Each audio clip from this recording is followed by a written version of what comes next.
প্রধান অতিথি মহোদয় আমাদের মাঝে এসে উপস্থিত হয়েছেন। স্যারের শত ব্যস্ততার মাঝে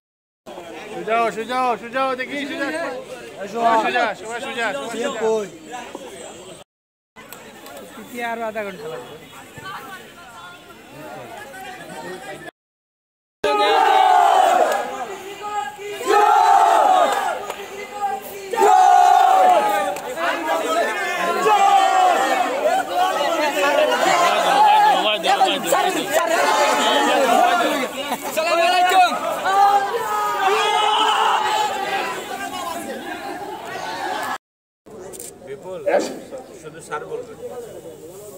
এসো দেশ বদলাই জনাব খান মোহাম্মদ রাজা অন্যদের প্রতিনিধি জনাব মোহাম্মদ নুরুজ্জামান চৌধুরী, সম্মানিত অতিরিক্ত জেলা উপস্থিত রয়েছেন জনাব খয়রুল আবেদিন চৌধুরী, সম্মানিত অধ্যক্ষ তাজপুর ডিগ্রি কলেজ, জনাব আব্দুর রব সুজন যিনি আজকে ম্যাচ পরিচালনা করেছেন, জনাব সৈয়দ ফাইজ আহমদ, জনাব কাউসার আহমদ এবং জনাব আব্দুর রশিদ। মাননীয় প্রধান অতিথি সিলেট সংস্থার সভাপতি জনাব খান মোহাম্মদ। টুর্নামেন্টের ফাইনাল শেষে আয়োজিত এই সংক্ষিপ্ত বক্তব্য এবং পুরস্কার বিতরণী অনুষ্ঠানে সম্মানিত সভাপতি আমাদের সিলেট বিভাগের অতিরিক্ত বিভাগীয় কমিশনার সার্বিক। এখানে দেখতে পাচ্ছি দুটো দল, যে দুটো দলের মধ্যে একটি চ্যাম্পিয়ন এবং আরেকটি রানার্স আপ হয়েছে। একটি টিমের কোথায় তাজপুর ডিগ্রি কলেজ সিলেট দেখতে পাচ্ছি জার্সিতে লেখা, আর একটি টিমের জার্সিতে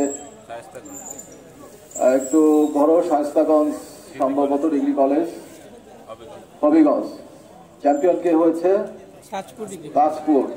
আচ্ছা, অসুবিধা নাই। আবার বিব্রতকর হয়, গোল খাওয়াটা খুব ভালো না। তো আমার মনে হয় যে আজকে গোল খেয়েছে, আগামীতে গোল দিবা বিভাগকে রিপ্রেজেন্ট করবে।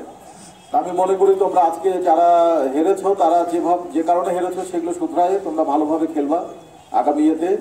আর যারা আজকে করেছে এবং সিলেট বিভাগের বিভিন্ন টিম আন্ডার-17 বা 15 এই টিমগুলো অনেক ভালো করেছে। আমরা মনে করি যে প্রতিভার কোনো স্থান নেই, যে প্রতিভা সবসময় রাজধানীতে জন্মায় এরকম কোনো ইতিহাস নেই। আজকে ফুটবলের যে প্রতিভাগুলো আছে দেখবা যে ল্যাটিন আমেরিকাতে আমাদের প্লেয়াররা উৎসাহিত হবে। এটা কিন্তু আমাদের মাননীয় প্রধান অতিথি মহোদয় আমাদেরকে বলেছেন যে যাতে আমাদের খেলোয়াড়রা উৎসাহিত হয়। সর্বোচ্চ বন্ধতা পুরস্কার গ্রহণ করতে হবে, জিরো করে দিলে হবে। প্রাইজ মানি 2500 টাকা। ডিগ্রি কলেজের খেলোয়াড় প্রাইজ মানি 3000 টাকা। প্লেয়ার অফ দ্য টুর্নামেন্ট মনোনীত হয়েছেন ফুটবল দলের অধিনায়ক এবং ম্যানেজার আছেন প্লিজ। ওকে,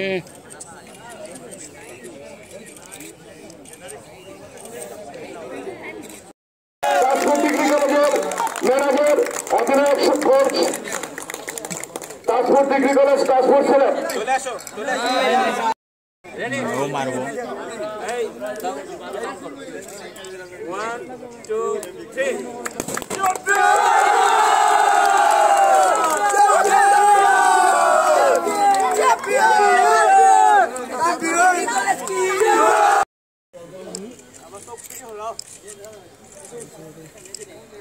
বিচিহ্ন দেন, বিচিহ্ন দেন।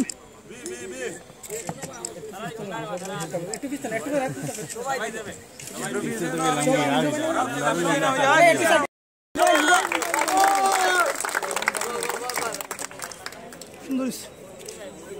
ওকে।